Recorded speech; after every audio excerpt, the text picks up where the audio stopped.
یہ جسم ناقص ہو گیا ہے. کہا جاتا ہے نا کہ کوئی اگر خدا نہ خواستہ اندھا ہو تو کہا جاتا ہے اس میں نقص ہے. تو کوئی بھی جز، کوئی بھی کل اپنے جز سے ملے بغیر مکمل نہیں ہو سکتا ہے. اور یہی وجہ تھی کہ پروردگار عالم نے یہ پہچنوایا کہ دیکھو چاہے علی کی ولایت ہو، چاہے نبی کی رسالت ہو، بغیر شہزادی کے مکمل نہیں ہے. اگر یقین نہیں آتا تو حدیث قصہ پر یہ کیا ارشاد ہوا، ہم فاطمہ و ابوہا و بالہا و بنوہا. اب جب اعتراف کراتا ہے، جب معرفت پروردگار عالم کہتا ہے تو یہ نہیں کہتا یہ رسول ہے، یہ ان کی بیٹی ہے، یہ ان کے بچے ہیں، یہ ان کے داماد ہیں، بلکہ جب معرفت کرانے پہ اللہ آتا ہے تو کہتا ہے کہ دیکھو یہ فاطمہ ہے، یہ ان کے بابا ہیں، یہ ان کے بچے ہیں، یہ ان کے شوہر ہیں. صلوات محمد والے.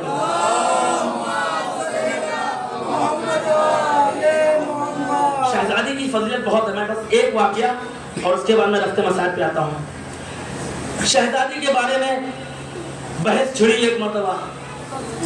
جناب مریم افضل ہیں یا شہزادی افضل ہیں.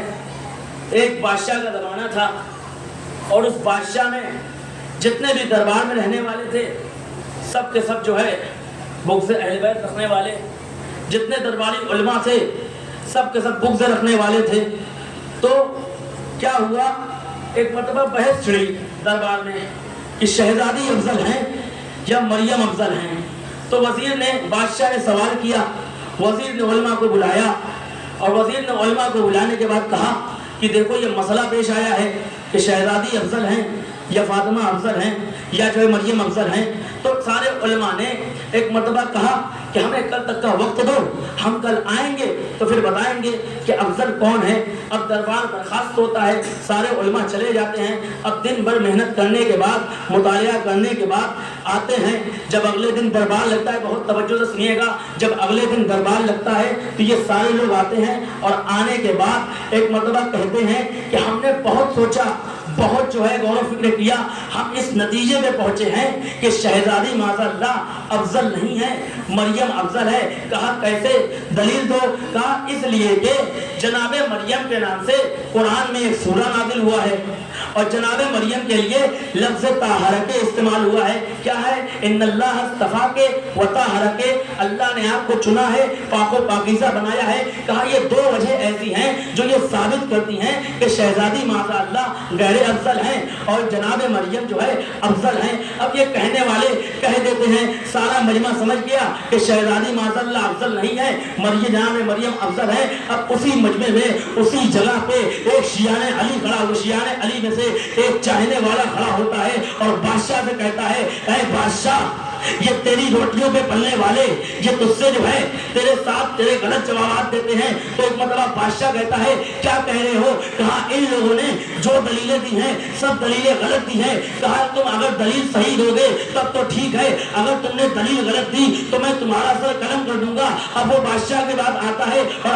آنے کے بعد کہتا ہے کہ میرے پاس یہ دلیل ہے کہ شہزادی افضل ہے، مریم غیر افضل ہے، جناب مریم شہزادی سے افضل نہیں ہے. کہا دلیل دو. کہا سن، یہ کہہ رہے ہیں کہ اگر جناب مریم کے لیے قرآن میں ایک سورہ نازل ہوا ہے تو شہزادی وہ ہیں کہ جن کے لیے دو دو سورے نازل ہوئے ہیں. ایک سورہ کوثر ہے، ایک سورہ دہر ہے، جا کے تفاسیر پڑھ لینا. اس کے بعد کہتے ہیں کہ شہزادی وہ ہیں، مریم وہ ہیں کہ جن کے لیے قرآن میں ایک مرتبہ لفظ طہارہ کا استعمال ہوا ہے، لیکن شہزادی وہ ہیں جن کے لیے دو مرتبہ استعمال ہوا ہے. اگر یقین نہیں آتا تو پڑھ لو جا کے، ان اللہ انما یرید اللہ لیذھب عنکم الرجس اہل البیت ویطہرکم تطہیرا. صلوات اللہ. اب یہ بادشاہ کو جواب دینا شروع کرتا ہے. ایک مرتبہ مجمع متوجہ ہوتا ہے، کہتے ہیں یہ کیا ہو گیا. اب اس کے بعد کہتے ہیں اچھا سن، اگر ابھی بھی تجھے نہیں پتا کہ شہزادی افضل ہیں یا مریم افضل ہے، سن. کہا مریم وہ تھی کہ جن کے مریم وہ تھی کہ جب وہ اپنی پرسنل لائف میں تھی تو فرشتہ ان کے پاس آ جاتا ہے، لیکن شہزادی وہ ہے کہ جب فرشتوں کو آنا ہوتا ہے تو در سے اجازت لیتے ہیں کہ کیا ہمیں اجازت ہے. اب اس کے بعد کہتا ہے سن، اگر اب بھی یقین نہیں آیا، اب بھی یقین نہیں آیا، تواریخ نہیں پڑھنی ہے تو ایک چیز جا کے فیوچر میں دیکھنا،